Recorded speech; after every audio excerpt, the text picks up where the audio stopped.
Hey everyone, welcome back to another video of codingBlaze. And in today's video, we'll see how you can Dockerize your Python Flask application using Docker or a Docker file.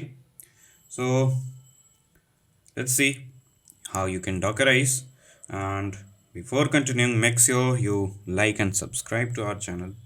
So first, let me open my source code that I have made. So it is a simple source code that is generated by Chat GPT, and it is a simple to-do application. So let me run it. Python app.py. Okay, and let me open this address. As you can see, this is a simple application by Flask, and hey, this is a to-do item, and let me add. Okay, you can see here, the items are being added, the items are being deleted. Okay, not a much complex application and simple build by the Flask. So let's dive into the video. Sorry.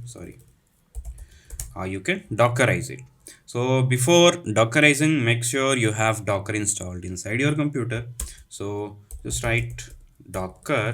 Let me open my Docker, and where is my Docker? So I think it will take some time to open. Okay, so until it is opening, let's start writing our Docker file. So to dockerize any application, if you know about Docker, so we have to write a Docker file.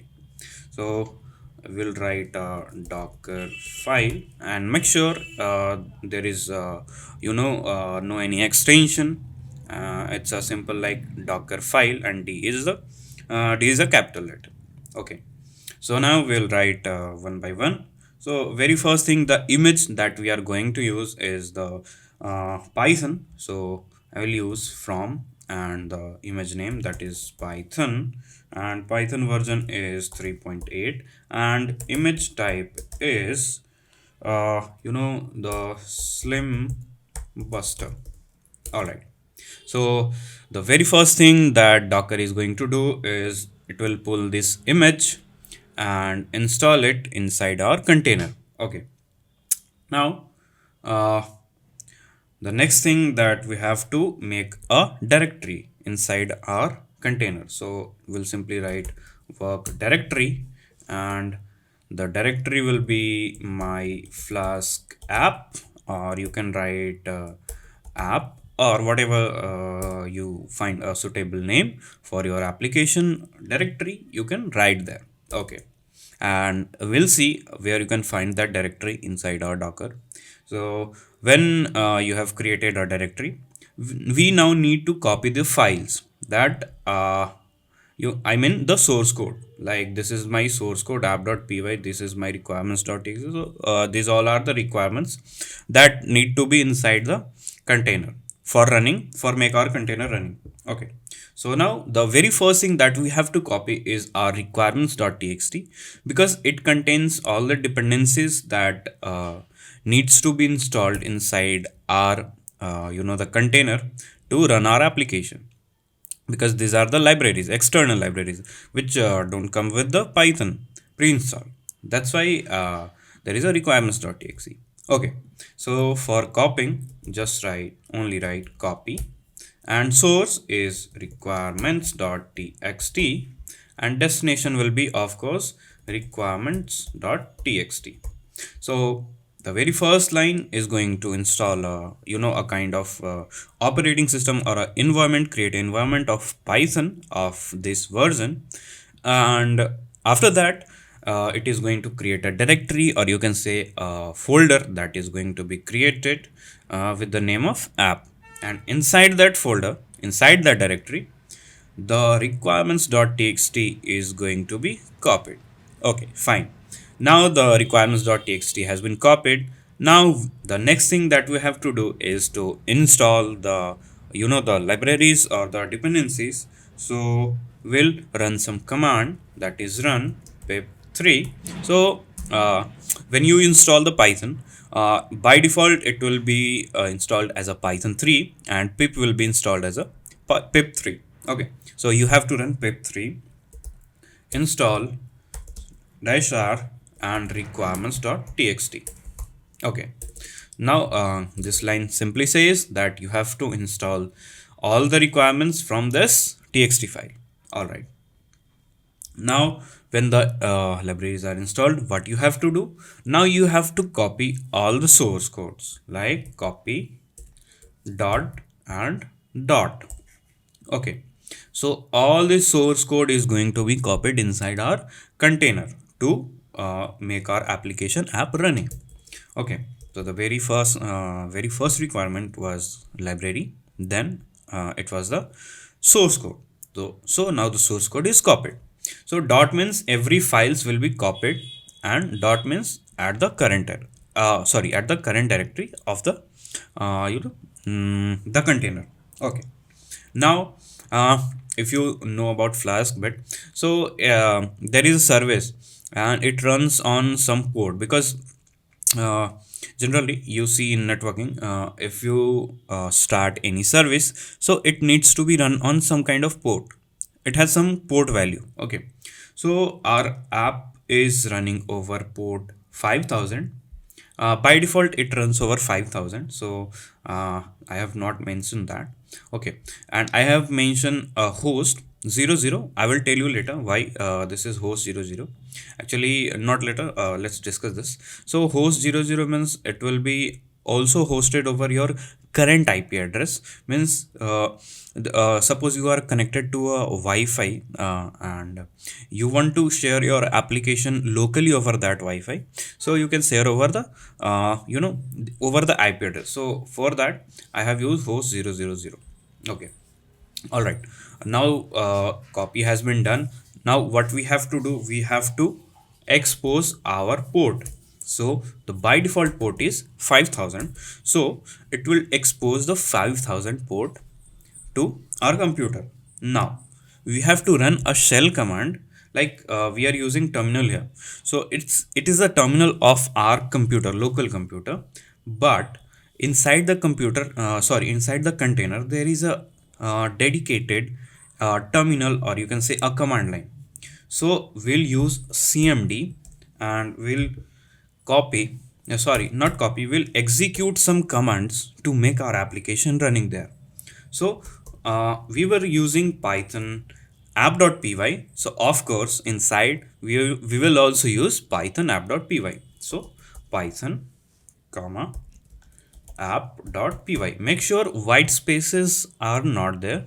So white spaces are covered with a comma, like it's a kind of array. Okay, done.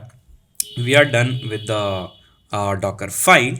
Now let's revise our lines again. So from Python, it will simply install a environment of Python. It will simply create a container with the the environment having a Python. Okay, now inside the container there will be a folder created, that is with the name of app. All right, now inside that folder a requirements.txt file will be copied from your root source, that is requirements.txt. All right, now after that pip3 command install will be run, which will install all the requirements or all the libraries that are discussed or declared in the requirements.txt file here. All right, now it will copy all the source code inside your container, which needs to be run, of course. And after that, it will expose, it will open some port, that is 5000 port. And inside our terminal, we are going to run python app.py. So after running this command in our terminal, it will up our application. It will make our application running. Okay, so how can you execute this Docker file? This is the next step. Oh, okay. Before executing this Docker file, we need to build a image from this Docker file, which can be simply built with Docker build slash dot dash t, and dash t simply means tag. What tag you want to give. So I am giving it right now to do Flask. All right, to do, sorry, Flask. This will be the name of our image. So docker build dot simply means our docker file, the directory or the path. So it is present in my current path. So let me erase this, and let me do one thing, that is ls. All right, you can see I have done ls and I have found the docker file here, means it is available in my current directory, sorry. So I will use simple dot. Okay, so docker build dot tag will be the to do Flask, and press enter. It will take some time for downloading this this image from internet, and after that it will also take some time to install the libraries. It will take a bit,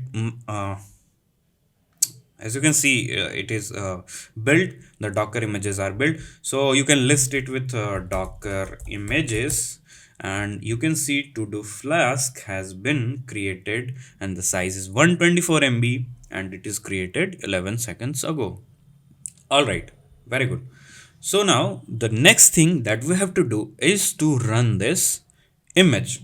Okay, so to run this image, what we have to do is simply we write docker run port. Now we have to write the port mapping. So that will be the 5000 of outer port will be mapped with the 5000 of inner port, and it what is the image name, that is to do Flask, and press enter, and done. It is running our application, and just open this. You can see it is running inside our Docker container. All right, it's a big achievement that we have made in few minutes, that you have dockerized and you have run our dockerized and built your image and run your application. Okay, now let's open our Docker. Where it is.